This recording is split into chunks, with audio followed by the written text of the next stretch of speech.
क्या पायलट के हाथ में होगी कांग्रेस की कमान? इस पर ही आज हम चर्चा करने वाले हैं और समीकरण के साथ समझाएंगे कि आखिर क्या होने वाला है।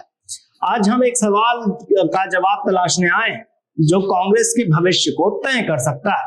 क्या सचिन पायलट भविष्य में कांग्रेस की कमान संभाल सकते हैं? देखिए, एक ऐसा नेता जिसने संगठन को मजबूत किया, जनता का भरोसा जीता और पार्टी को नई उम्मीद दी। अब थोड़ा तथ्यों पर भी बात कर लेते हैं। पहला तथ्य यह है कि सचिन पायलट ने राजस्थान में कमाल करके दिखाया है। 2018 के विधानसभा चुनाव में कांग्रेस 21 सीटों से 99 सीट तक पहुंच गई। इसका बड़ा कारण सचिन पायलट की रणनीति और संगठन पर उनकी पकड़ थी।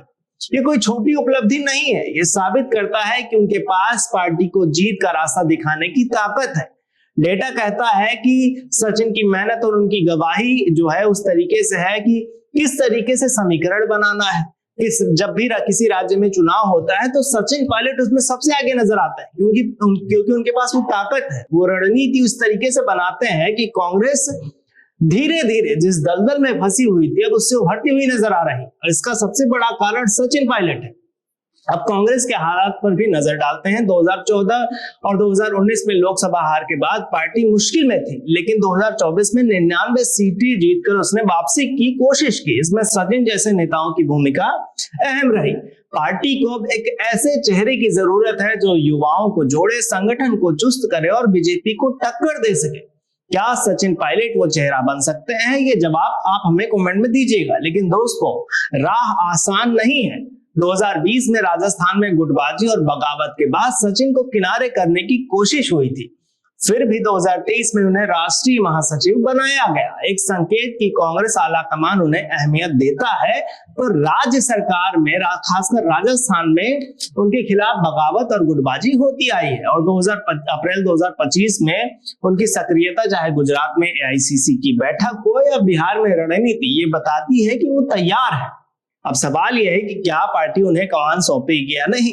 सचिन के पक्ष में क्या है, इस पे भी नजर डाल लेते हैं। पहला यह है कि उनका संगठन पर नियंत्रण जैसा राजस्थान में दिखा वैसा ही उनका पार्टी पर भी है, केंद्र में भी है। दूसरा जो है, जनता से जुड़ने की उनकी काबिलियत जो है, जिस तरीके से वहां जब वो जाते हैं, क्या चाहे वो बिहार हो, दिल्ली हो, राजस्थान हो या अन्य कोई प्रदेश हो, जहां वो जाते हैं उनकी पॉपुलैरिटी हर जगह है। तीसरी बड़ी वजह जानते हैं, कांग्रेस को नए जोश की जरूरत है जो सचिन पायलट दे सकते हैं, लेकिन चुनौतियां भी हैं। वरिष्ठ नेताओं का दबदबा है, गुटबाजी है और आला कमान का फैसला है। अगर सचिन इन्हें पार कर गए तो कांग्रेस का भविष्य उनके हाथों में हो सकता है। पर सबसे बड़ी बात है कि राज्य में अगर राजस्थान में देखें तो उनके लिए कई सारे दुश्मन पहले से तैयार बैठे हैं, और केंद्र में दुश्मन हालांकि नहीं है, पर जो है बड़े नेताओं का दबदबा और कांग्रेस का भरोसा जीतना ये थोड़ा मुश्किल है, क्योंकि उनके ही विरोधी जो है अशोक गहलोत कांग्रेस गांधी परिवार के जो है करीबी माने जाते हैं। पर अभी जब तत्काल के दिनों में देखा गया कि राहुल गांधी के साथ किसी भी बैठक में या किसी भी मीटिंग में सचिन पायलट सबसे आगे दिखते हैं, वहीं अशोक गहलोत अब कहीं नजर नहीं आते। तो ऐसी बात जो है सोशल मीडिया पर या स्थानीय लोग बताते हैं कि ऐसा हो सकता है। बड़े बड़े राजनीतिक विश्लेषक भी बताते हैं कि सचिन पायलट को अब आने वाले समय में कांग्रेस की कमान मिल सकती है। पर इस पर आप क्या सोचते हैं, मैं कमेंट में अपनी राय बताइएगा, और तब तक देखते रहिए राजस्थान वर्ग।